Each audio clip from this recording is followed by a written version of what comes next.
하나님 말씀은 출애굽기 3장 1절에서 5절까지 말씀입니다.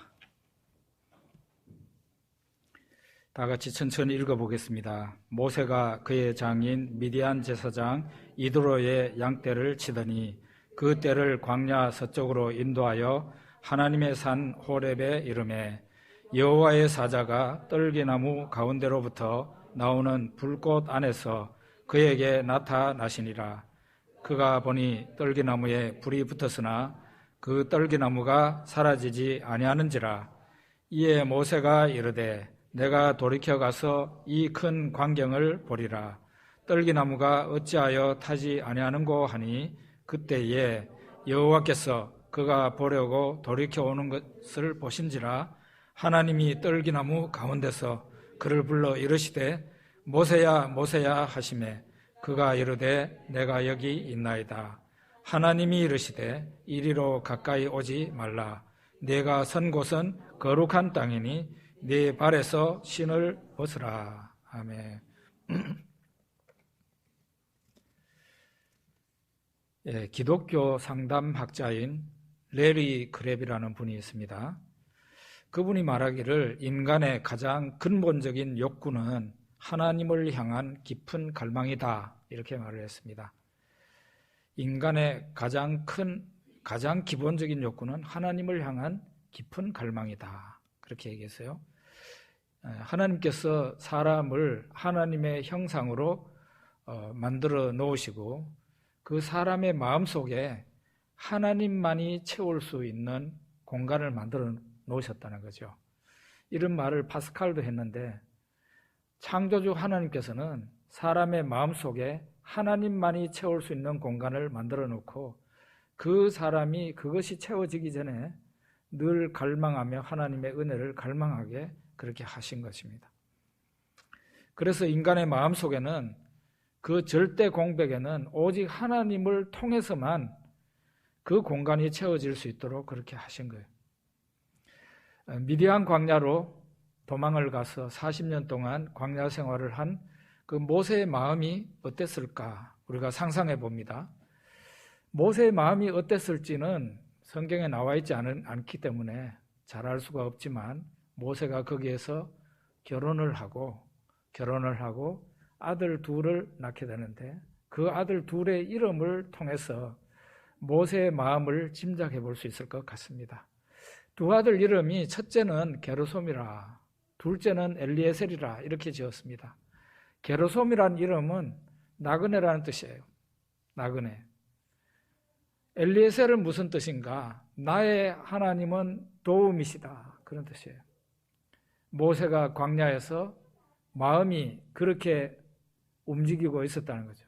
내 인생이 이 광야에, 이 쓸쓸한 광야에 있는 한 그루 나무처럼 나는 이 땅에서 나그네가 되었구나. 모세의 쓸쓸한 마음을 볼 수가 있고, 또 하나는 그 광야 생활 가운데서 여전히 나의 하나님은 도움이시라고 하는 그런 하나님을 향한 갈망과 하나님을 의지하고자 하는 그런 마음을 우리가 엿볼 수 있다는 거예요.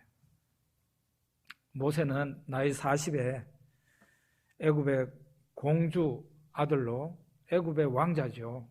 애굽의 왕자로 40년 동안 살다가 40세가 되었을 때 자기 민족을 돌아볼 생각이 났습니다. 자기 민족을 해방시키는 그런 일을 하고 싶었던 거죠.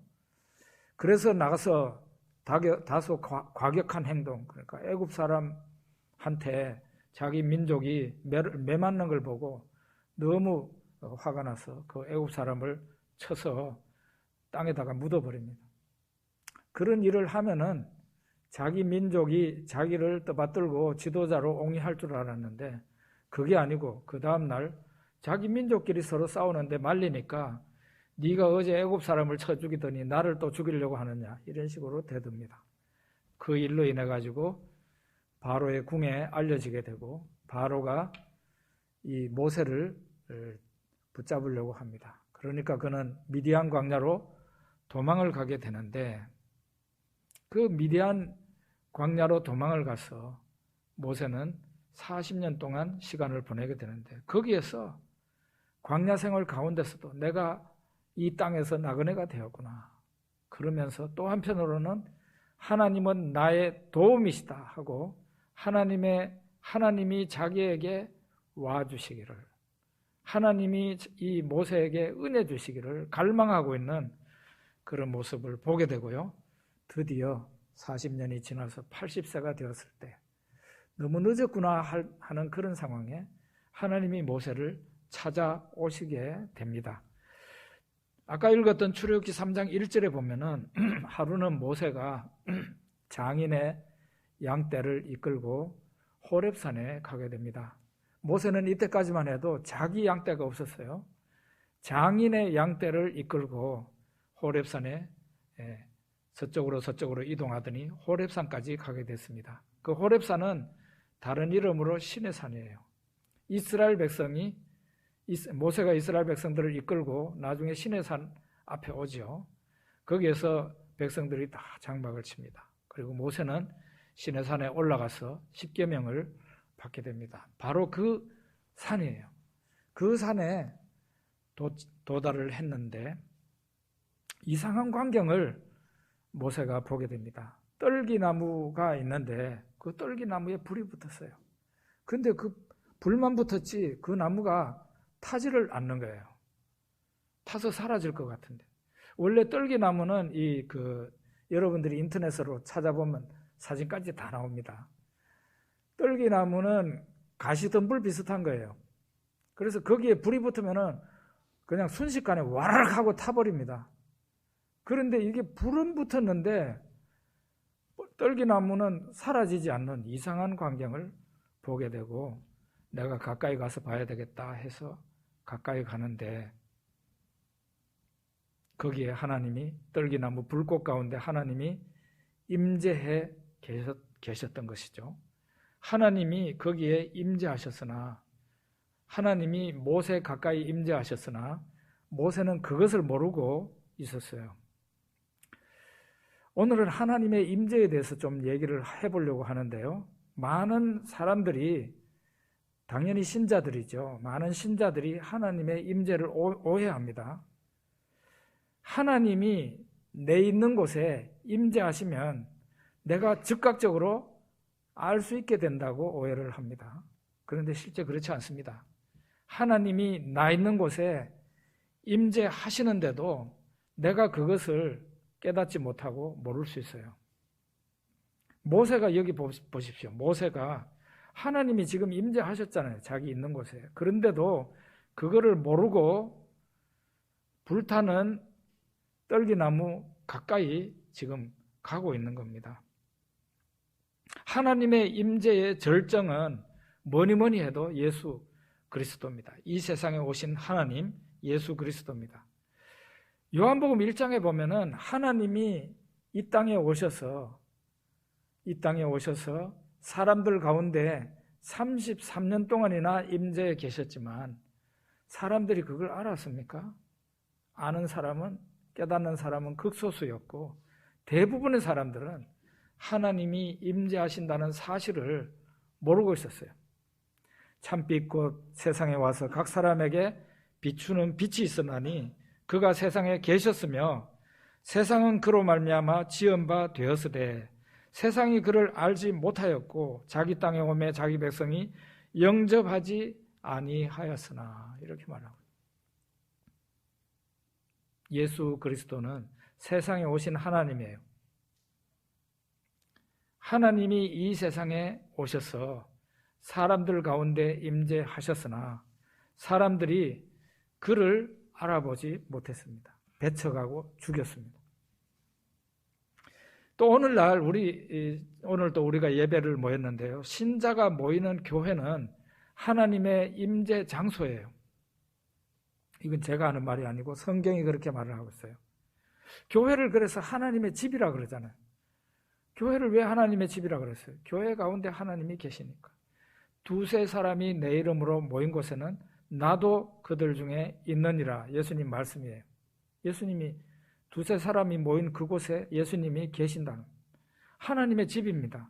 이 건물이 아니고 사람의 모임, 예수 믿는 사람의 모임, 이 교회인데 교회 안에 하나님이 계신다는 거죠. 하나님의 영이 교회 가운데 임재해 계신다 했어요. 그런데 어떻습니까? 신자들이 교회에 지금 내 옆에, 내 앞에, 내 뒤에 나를 마치 둘러싸듯이 계시는 하나님의 임재를 잘 깨닫지를 못하고 의식하지 못합니다. 그렇기 때문에 교회를 우습게 생각하는 경우까지도 있습니다. 교회 예배 빠지기를 아주 어디 개모임 빠지듯이 하는, 개모임도 그렇게 빠질 수 없잖아요. 그렇게 하고. 하나님이 내 있는 곳에 하나님이 임재해 계시는데, 영으로 임재해 계시는데, 그걸 모르니까 교회에서 엉뚱한 짓을 하고 교회에서 하물며 죄까지도 짓는 이런 행동을 우리가 하는 것입니다. 사람이 악해서가 아니라 깨닫지 못하니까, 하나님이 지금 이곳에 계신다는 생각을 하게 되면 그런 생각을 쉽게 하지 못하죠. 출애굽기 3장 4절에 보면 하나님이 떨기나무 불꽃 가운데서 모세를 부르십니다. 모세야, 모세야 이렇게 부르십니다. 모세가 그러니까 그 말을 듣고 내가 여기 있나이다 이렇게 대답합니다. 하나님이 말씀하십니다. 이리로 가까이 오지 마라. 네가 선 곳은 거룩한 땅이니 네 발에서 신을 벗으라 이렇게 말합니다. 모세가 하나님의 임재를 몰랐는데, 하나님의 임재를 모르고 있었는데 하나님이 모세야 하고 부르시니까 드디어 이곳에 하나님이 임재해 계시구나 알게 됩니다. 근데 여기에 보면은 하나님이 모세를 부르시는데 모세야 모세야 이렇게 2번이나 불러요. 왜 2번 모세를 부르시는가? 성경을 여러분들이 보실 때 그냥 대충 보시지 말고 어떤 분들은 성경을 하루에, 신구약 성경을 한 번 읽는다는 사람들이 있어요. 신구약 성경을 한 번 읽는다니까요, 하루에. 어떤 식으로 하는지 아십니까? 그냥 이렇게 제키는 거예요. 그런 사람들은 성경 속에 있는 토시 하나나 모세를 하나님이 1번 부르셨는지 2번 부르셨는지 그것도 모르고 그냥 지나가는 거예요. 그 속독이라는 것은 때로는 필요하지만 성경을 자세히 보지 못하는 그런 폐단을 줄 수 있습니다. 하나님이 모세를 부르시는데 1번이 아니라 2번 부르세요. 모세야 모세야 2번 불러요. 이런 것이 이제 성경에 나오는데 창세기 22장 1절에 보면 하나님께서 아브라함을 시험하시려고 부르십니다. 그때에 아브라함아 부르시는데 딱 1번 불러요. 아브라함아 이렇게 부릅니다. 2번 아닙니다. 아브라함아 이렇게 불러요. 그러니까 아브라함이 대답합니다. 내가 여기 있나이다 이렇게 대답을 해요. 하나님께서 아브라함을 부르시더니 너는 네 독자 이삭을 데리고 내가 너에게 지시하는 산으로 가서 거기서 나에게 번제로 드리라. 제물로 드리라는 거죠. 아브라함이 그 하나님의 말씀을 듣고 그 다음날 아침에 일찍이 일어났다고 성경에 되어 있어요. 일찍이 일어나서 종들을 깨우고 자기 독자 이삭을 깨우고 종들에게 이제 나무를 준비해서 이제 그렇게 해가지고 사흘 길을 갑니다. 가서 종들한테 여기에 머물러 있으라고. 내가 내 아들하고 같이 가서 제사 드리고 오겠다 하고는 그 종들이 가지고 온 그 나무를 전부 다 이삭한테 짊어지었습니다. 자기 아들 이삭한테. 그렇게 해가지고 아브라함은 횃불을 들고 산을 올라갑니다. 이삭이 묻습니다. 아버지, 제사할 나무도 있고 불은 있는데 양은 어디에 있습니까? 아버지 아브라함이 듣고 하나님이 준비하신다 그랬어요. 그러고는 산 꼭대기 올라가 가지고 돌을 주워 모아서 거기에 돌로 제단을 쌓습니다. 그 위에다가 가지고 온 그 나무를 올려놓습니다. 그리고 이삭을 붙잡아서 결박을 합니다. 그리고 그 나무, 벌려놓은 나무 위에다가 결박한 자기 아들을 올려놓습니다. 그리고는 제물을 삼아야 되니까 아들을 죽여야 되잖아요. 칼을 뽑아서 아들을 향해서 내리치려고 하는데 하나님께서 아브라함을 부르십니다. 이번에는 한 번 부른 게 아니라 2번 부릅니다. 아브라함아, 아브라함아 이렇게 부릅니다. 왜 하나님께서 여기에서는 2번이나 불렀을까요? 하나님이 다급하셨기 때문에 그렇게 부른 거예요. 다급하셨기 때문에. 그래서 하나님이 떨기나무 불꽃 가운데서 모세를 부르시는데 모세를 한 번 부르는 게 아니라 2번 부르시는데 모세야 모세야 하고 부르는데 왜 그렇게 부르시는가? 그것은 다급해서 그렇게 부르신 거라는 거죠. 하나님께서 뭐가 그리 다급하셨을까요? 모세가 하나님이 거기에 임재해 계시는 줄을 모르고 하나님에게 접근하려고 했기 때문이에요. 모세는 자기 자신도 모르게 하나님의 영역에 들어선 거예요. 자기 자신도 모르게. 그래서 하나님께 접근하려고 그랬어요. 그러니까 하나님께서 모세 스톱! 네? 그런 의미로 모세야 모세야 이렇게 부른 거예요. 다급하시니까. 그리고 이리로 가까이 하지 마라 그랬어요. 이리로 가까이 오지 마라.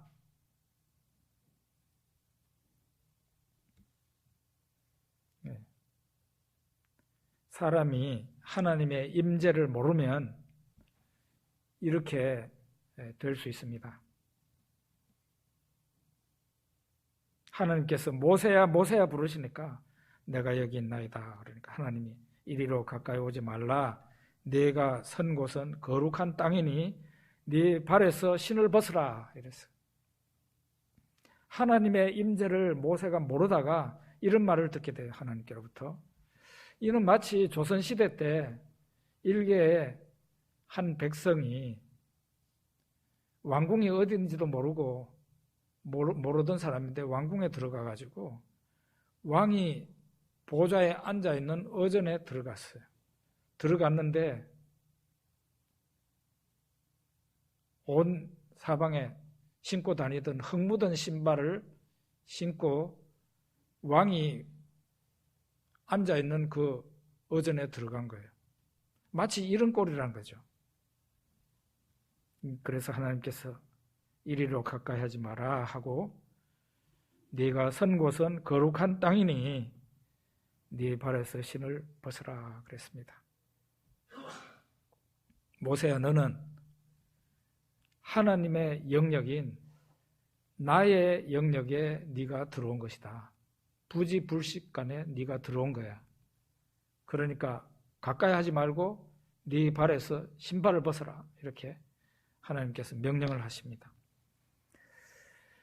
베드로가 갈릴리 바다에 어부잖아요. 하루는 이제 바다에 나가서 밤이 맞도록, 그러니까 밤새도록 물고기를 잡으려고 그물을 던졌습니다. 그런데 그날 그 수고가 아무 소용이 없었어요. 물고기를 못 잡았어요. 그래서 아침에 나와가지고 바닷가에서 그물을 씻고 있었어요. 그때 예수님이 나타나시더니 예수님 뒤에 항상 누구가 있어요? 구름대 같이 따라오는 사람들이 있죠. 예수님이 나타나시더니 그 다음에 예수님 뒤에 수많은 사람들이 예수님을 따라온 거예요. 예수님께서 베드로의 그물을 씻고 있는 그 베드로에게 네 배 좀 올라가야 되겠다. 베드로가 예수님을 배에 태우고 바다에서 약간 띄웠습니다. 그러자 예수님께서 바닷가에 있는 사람들에게 말씀을 전하셨어요. 예수님이 말씀을 다 마치고 난 뒤에 베드로에게 말합니다. 깊은 데로 가서 그물을 내려 고기를 잡으라 그랬어요. 그랬더니 베드로가 선생이여, 이때 예수님을 향해서 선생이여 이럽니다. 선생이여, 내가 밤이 맞도록 수고했지만은 얻은 것이 없었습니다. 그러나 말씀에 의지하여 내가 그물을 내리리이다. 이렇게 하고 정말로 베드로가 깊은 데로 가서 그물을 딱 한 번 내렸는데 그 그물에 끌어올리는데 제대로 끌어올릴 수가 없었어요. 너무 물고기가 많이 잡혀서. 그래서 바로 옆에 친구가 있는데 그 친구가 야고보와 요한이에요. 그 친구들을 불러서 두 배에서 같이 그물을 당겨 올립니다. 그렇게 해서 두 배가 물고기가 가득 찼어요. 딱 한 번에. 이 광경을 보고 베드로가 예수님 발날에 털썩 엎드립니다. 주여 나를 떠나소서 나는 죄인이로소이다. 이렇게 예수님께 말을 합니다. 베드로는 방금 전까지만 해도 예수 그리스도로 나타나신 하나님을 잘 인식하지 못하고 있었습니다. 베드로가 예수님을 메시아로는 인식을 하고 있었는데 그 예수님이 이 세상에 오신 하나님이라는 사실을 미처 실감하지 못하고 있었어요. 그러니까 선생이여 이렇게 선생이여 그러면서 약간 회의적으로 내 경험으로 봐서는 잘 안 되는데요. 그러나 말씀하시니 한번 해보죠. 이런 식이에요. 그런데 물고기가 잡히는 걸 보고 주여 나를 떠나소서 이렇게 합니다. 자기 자신이 빛을 잃어버리고 자기는 예수님 앞에 죄인이라는 사실을 깨닫게 됩니다. 하나님의 임재를 드디어 느끼고 깨달은 거죠. 조금 전까지만 해도 하나님의 임재를 모르다가 깨닫지 못하다가 드디어 예수 그리스도가 하나님인 사실을 알게 되고 하나님의 임재를 느끼게 된 거죠. 그러니까 주여 나를 떠나소서 나는 죄인이로소이다. 이렇게 말합니다.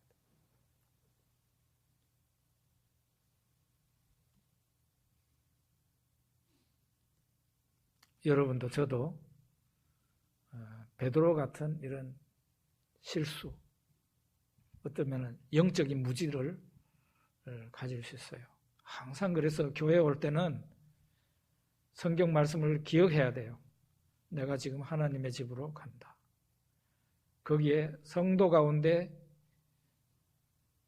하나님의 아들, 딸 모임 가운데 하나님의 영이 계신다. 나는 그 성도 가운데 계시는 하나님을 만나러 간다. 그런 생각을 갖고 교회에 오셔야 돼요. 무슨 시장 가듯이 오면 안 된다 이 말이에요. 친구 만나러 가듯이 가면 안 됩니다. 예배가 여러분들에게 복이 되려면 이 교회 중에 예배 중에 하나님의 임재가 있다는 사실을 알고 오셔야 돼요. 머릿속에만 생각하는 신앙이 돼서는 안 돼요. 예배 알기를 세상에서 가장 소중한 것으로 아시면 여러분에게 하나님께서 복을 주실 겁니다. 친구 만나듯이 교회 가면 안 돼요. 친구도 그런 식으로 하면 안 되죠. 하나님이 모세에게 그리고 네가 선 곳은 거룩한 곳이니 네 발에서 신을 벗으라 하셨습니다. 하나님께서 모세에게 네가 선 곳은 거룩한 곳이다. 너는 너 자신도 모르게 하나님의 거룩한 영역 안에 들어온 거다. 네가 지금 현재 할 일이 뭔가? 하나님 앞에 신발을 벗는 것부터 해야 된다. 옛날 노예들은 신발을 신지 못하고 그렇게 돌아다녔다고 그럽니다. 평민이나 귀족들은 신발을 신고 다녔지만 옛날 노예들은 신발이 없이 살았대요. 그 하나님 앞에서 신발을 벗는다는 것은 나는 하나님 앞에 노예입니다. 자기 자신을 낮추는 행동입니다. 모세가 신발을 벗는 것은 노예가 된다는 그런 의미가 있어요. 여러분, 사람이 예수를 믿고 구원을 받으면 사람은 원래 있는 자리로 원래 있는 위치로 돌아갑니다. 원래 있던 위치가 어떤 위치예요? 하나님 종의 위치예요. 종의 자리입니다. 아담과 하와가 선악과를 따먹기 전에 있었던 그 자리는 하나님의 종의 자리입니다. 아담과 하와가 선악과를 따먹은 이후에는 따먹으려고 한 것도 그렇고 뱀의 유혹도 그렇고 따먹고 난 이후에는 어떻게 변했어요? 종의 자리 싫다 이거예요. 나는 하나님의 종의 자리가 싫어. 나는 하나님처럼 독립적인 존재로 살 거야. 뱀이 그렇게 유혹했잖아요. 너희가 이 선악과를 먹으면 하나님같이 된다고. 신같이 된다고. 신의 지배를 받는 게 아니고 신같이 된다고. 거기에 솔깃해가지고 선악과를 따먹었잖아요. 그래서 모든 죄의 근원에는 사람이 하나님같이 되려고 하는 욕망이 있는 겁니다. 예수 그리스도를 믿고 구원받는다는 의미가 뭐겠어요? 예수 그리스도를 믿고 구원받는다는 의미는 사람이 지금까지는 지가 하나님처럼 행동하고 하나님처럼 생각하고 내 인생은 내가 챙기는 거지 뭐 하나님을 의지하거나 하나님 말씀 들어야 된다거나 그런 거 없다. 이렇게 살던 사람이 예수 그리스도를 믿고 구원을 받는다는 것은 그 사람이 원래 사람이 있던 위치, 아담과 하와가 죄 짓기 전에 있었던 그 위치, 하나님의 종의 위치로 돌아가는 거예요. 돌아가는 거예요. 거기가 이 세상 모든 사람들이 돌아가야 될 자리입니다. 마태복음 11장 28절 29절에 보면 수고하고 무거운 짐진 자들아 다 내게로 오라 내가 너희를 쉬게 하리라. 나는 마음이 온유하고 겸손하니 나의 멍에를 메고 내게 배우라. 그리하면 너희 마음이 쉼을 얻으리니. 예수님께서 사람들에게 하신 말씀이에요. 예수님 말씀이. 수고하고 무거운 짐진 자들. 예수님이 볼 때 이 세상 사람들이 전부 다 어깨에 무거운 짐을, 인생의 짐, 죄의 짐을 잔뜩 지고 있는 불쌍한 영혼들로 보였습니다. 그 사람들의 어깨에서 그 무거운 짐을 벗겨내주고 싶은 거죠, 예수님께서. 그래서 다 내게로 오라. 누구든지 내한테로 와라 그래요. 그 짐을, 무거운 짐을 벗겨주겠다. 내가 너희를 쉬게 하리라. 쉬게 한다는 것은 무거운 짐이 벗겨져야 안식이 오는 거 아니에요.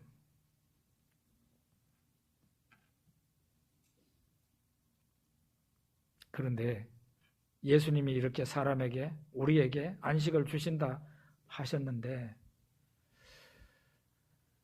우리가 예수님을 믿는데도, 교회를 열심히 다니는데도, 왜 안식이 없는 거예요? 안식을 얻지 못하는 사람이 생각보다 많아요. 그리고 어떤 사람들은 안식을 얻었다가 못 얻었다가 굉장히 가변적이에요. 불안정한 거죠. 안식이 이렇게 쫙 계속 돼야 되는데 그러지를 못하고 하루는 안식이 있었다가 그 다음 날은 안식이 없어졌다가 이런 불안정한 삶을 살아가는 거예요. 예수님 말씀에 의하면은 예수님께로 나오면은 모든 짐을 벗겨주시고 안식을, 쉼을 주신다 했는데, 안식을 주신다 했는데, 왜 예수를 믿는데도, 교회를 다녔는데도, 왜 안식을 얻지 못하는 사람이 많고, 불안정한 삶을 살아가는 사람이 많은가? 그 다음 말씀을 집중하지 못해서 그래요. 나는 마음이 온유하고 겸손하니, 나의 멍에를 메고 내게 배우라. 그리하면 너희 마음이 쉼을 얻으리니. 바로 여기에 답이 있어요. 왜 교회를 다니는데도, 예수를 믿고 있는데도 왜 안식을 제대로 얻지 못하고 불안정한 삶을 살아가는가? 결국은 예수님의 종된 삶을 살지 않기 때문에 그렇다. 그렇게 말할 수 있어요. 나는 마음이 온유하고 겸손하니 나의 멍에를 메고 라고 했어요. 나의 멍에를 메고 내게 배우라 했어요. 예수님이 지어주시는 그 멍에를 메라 그랬어요. 멍에가 어떤 것인지 아시죠?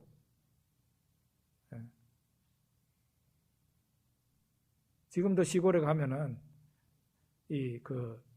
논 갈고 밭 갈 때 소를 이용해서 논밭을 가는 사람들이 있습니다. 많습니다. 소의 쟁기를 하려면은 여기 어깨에 멍에부터 먼저 해야 됩니다. 여기 나무로 된 기역자 형태로 된 그거 있죠. 목에다 여기가 턱 건다고 해요. 여기에다가 이제 쟁기를 연결시키기도 하고, 그 다음에 수레를 연결시키기도 하고, 이렇게 합니다.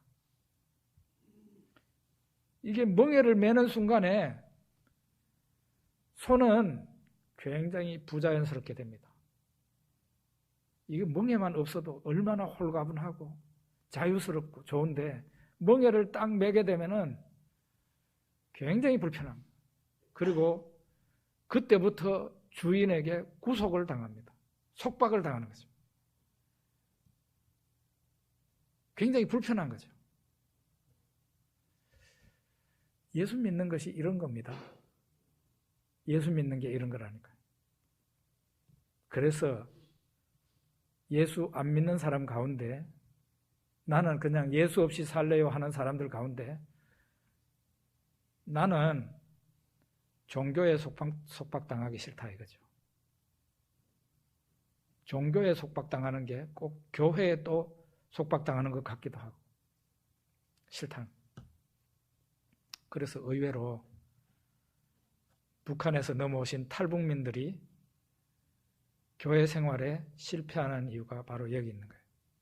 북한에서 막 치가 떨리는 그 생활, 속박을 당하는 생활을 했는데, 남한에 왔더니 교회 가자 그래가지고 교회 갔는데 가만히 보니까 여기에도 속박을 하려고 하는 것 같다 이 말이죠.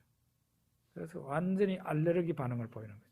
그래서 교회에 대한 거부감을 가지는 사람이 적지 않다 하는 얘기를 탈북민으로부터 제가 들었어요. 예수 믿는 것은 예수님에게 속박을 당하는 거예요. 하나님의 종의 자리가 원래 그래요.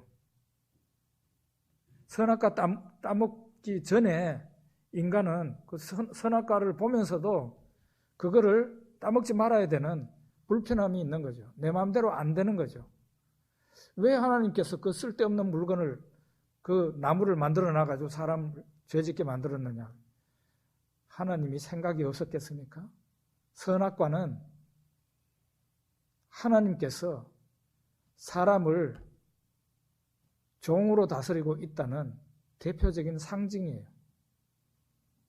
그 선악과 옆을 지나갈 때마다 저 나무는 열매는 보기는 좋고 아름답기는 하지만 내가 절대로 따먹을 수가 없는, 동산에 있는 모든 나무의 열매는 내가 먹을 수 있지만 저 나무는 먹으면 안 돼라는 그런 하나님을 두려워하게 만드는 그런 나무잖아요. 내 위에 하나님이 계신다, 나는 그분의 말씀을 순종해야 된다는 의식을 가져다주는 나무예요. 그러니까 하나님은 하나님으로서 존경과 영광과 경배를 받으시기를 원했고, 사람으로 하여금 종의 자리에 있게 하는 것이 선악과였어요. 근데 그 선악과를 먹음으로 인해 가지고 사람들이, 아담과 하와가 종된 자리를 박차고 나와버린 거죠. 나는 이제 더 이상 속박받지 않는다. 나는 하나님에게서 자유다. 그런데 그게 자유가 안 됐습니다. 인간이 하나님에게서 자유를 얻겠다고 속박을 내 차 던졌더니 하나님보다 1000배, 10,000배 무섭게 닥달하는 독재자가 기다리고 있었어요. 그게 바로 마귀입니다. 사탄이에요. 하나님에게서 자유하면 그걸로 모든 자유가 주어질 줄 알았는데 공중 권세 잡은 자가 기다리고 있다가 사람을 1000배, 10,000배로 괴롭게 하고 속박을 한 겁니다. 그래서 사람들이 지금 죄의 종으로 사탄이 시키는 대로 하고 있는 거예요. 나의 멍에를 메고 내게 배우라. 그러면 어떤 일이 생긴다 그랬어요? 너희 마음이 쉼을 얻으리니 그랬어요. 안식이 언제 옵니까? 예수님의 멍에를 맬 때 그때부터 안식이 오고 쉼이 온다는 거예요.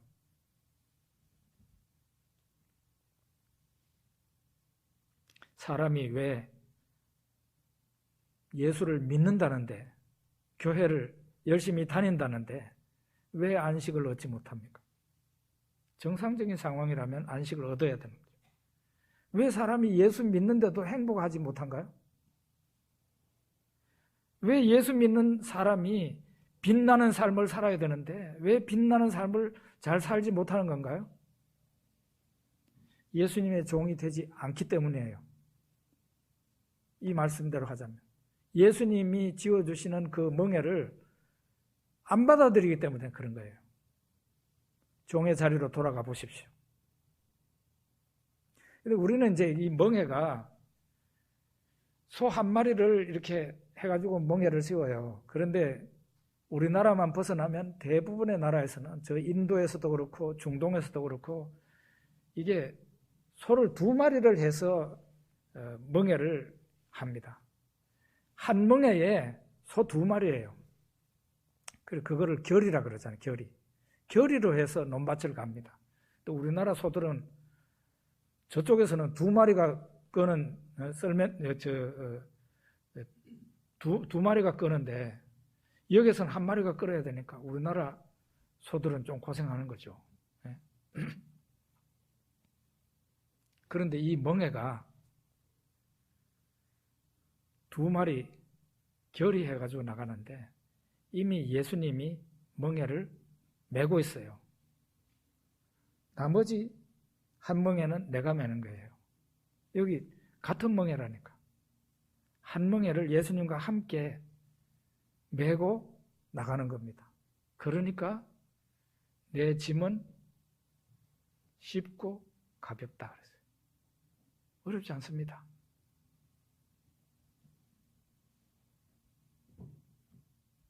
저는 예수 믿는 교회 다닌 지 3개월 만에 그때는 제가 몸에 암이 있었고 그런 상황에서 예수를 영접하게 됐습니다. 3개월 동안은 믿고 싶어도 믿어지지 않았어요. 어느 날 예수님을 제 마음속에 모시고 정말 거듭나게 됐어요. 그런데 하루 이틀 사이에 하나님이 저에게 새로운 명을 주셨는데 하나님의 종이 되라는 명이었어요. 좀 더 구체적으로 말하자면 저에게 있어서는 하나님의 종이 되라는 게 목사가 되라는 명이었어요. 그 교회 다닌 지 몇 달밖에 안 돼서 아직 학습 세례도 안 받았고 세례도 안 받았고 성경도 아직 많이 못 읽었는데 하나님이 그 초자 중에 초자인 저에게 하나님의 종이 되라는 명령을 하신 거예요. 잘 받아들일 수 있습니까? 잘 못 받아들이지요. 왜? 나도 내 인생을 좀 살고 싶었어요. 그런데 한 달 동안 하나님과 씨름을 했습니다.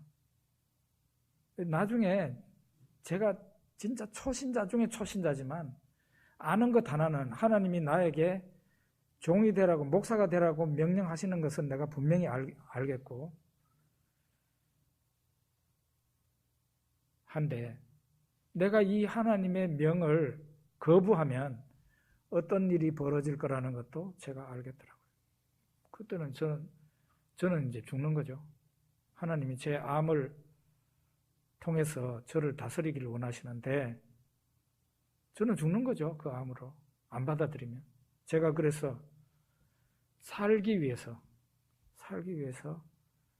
제가 가장 받아들이기 힘든 부분을 받아들였습니다. 하나님 종이 되겠습니다.